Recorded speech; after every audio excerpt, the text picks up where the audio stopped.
Salve, citizens, and welcome back to a little bit more Megabonk. Let's just talk about top tips and things you need to be aware of. First up, use the microwave and select the item you want to make a copy of. It will take one of the items of similar type and crush it to give you what you want. I really like this item, the Boss Buster. It's 15% more damage to bosses as well as elites. So I often, when I see the microwave, I will convert. Be careful with these statues here, the boss curse. It will make multiple bosses spawn at once, which is fine if you're ready for it, but if not, you're just gonna die. When you use the summon challenge totem, don't stand and press it, because it might kill you. Just do a quick drive-by and get out of the way, and then turn back around to fight it. Never stand still when you activate that challenge, because it will. When you're selecting skills, make sure you get a true AoE. A true AoE would be the aura, or the axes that swing around you, or the sword that swings around you, or the katana. If you're playing towards the final boss, remember that the final boss seems to only let you use your first weapon, so make sure you're putting a lot of upgrades into your first weapon, or your primary weapon. It's going to be the weapon that your character naturally spawns with, that you want to really put a lot of skill points in. When you are opening these totems here, I'm always going to advise projectile count. Plus projectile count for me is the best thing you can get out of these. If you don't have good choices, extra jump honestly also comes in handy too. But get projectile count. If you can't do that, try to do crit or damage. Those are also great choices. Extra jump also is a great choice. But for me, putting as much into projectile count as you can seems to be the make or break of the game. If you're having a hard time locating the portal, at least on the desert, follow along the outside edge of the map. That seems to help locate it, at least in my experience, it's helped quite a bit. So follow around the edge of the map, and you'll most likely run into it. Don't go pressing these greed shrines unless you really want an extra challenge. They're great for an extra challenge, but if you're trying to get that final boss killed and you've not killed him before, I would advise not making it any more difficult than it already is.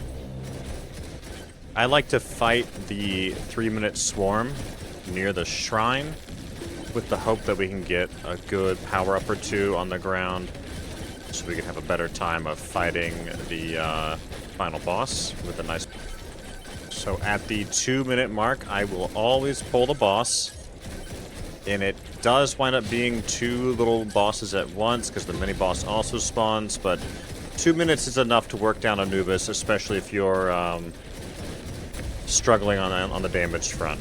And before you teleport to the next zone, you will have a little bit of time here to these little ghosties. I normally say stay for about a minute. It'll get you 2 or 3 levels that you can then take into the next round that much stronger. If you are able to, definitely find the teleporter as early in the round as possible. Then you know where it is. In the top right corner, it will always reflect on your minimap that entire round. So you can go off and explore the whole map. You can have, if you're lucky, you can have the whole 10 minutes to explore the map. Sometimes you'll spawn right on it. So go out, explore the whole map, come back right around the 3-minute mark for that 3-minute swarm. Another great tip. The gold hat shady guy is always going to have legendaries. When you get this chance at a legendary, make sure you're choosing one that already complements something you're doing. Speed Boy is my favorite because it just saves you a lot, but if you're doing a fire build, use the fire. If you're already doing rockets, use that spicy meatball. Like, try to pick and choose what legendary you get when you. If you didn't know, in the main menu, when you go to shop, you can unlock the toggler, which will turn off and on unlocks that you have. So if you don't ever want to buy any of these, you can turn them off like that, and then they'll never appear in that RNG, and they'll save you some heartache when trying to select what you want to select. You didn't know, in the settings, you can change the random enemy targeting from 0 all the way up to 1. So that's going to vary how it targets. You can also select Smart Aim or Closest Enemy. Smart Aim seems to target the higher damage creatures, the higher health creatures a little more often. You can change your crosshair height if you really want to. The biggest one is the minimap size starts really small. I put mine up to 1.5, and I like that much better. And then beyond that, somewhere in here in the video, you can change FOV quite a bit as well. That's that. That's good tips to cover for now. We'll dive into more here soon and talk more about specifically gear and whatnot. Y'all take care and enjoy.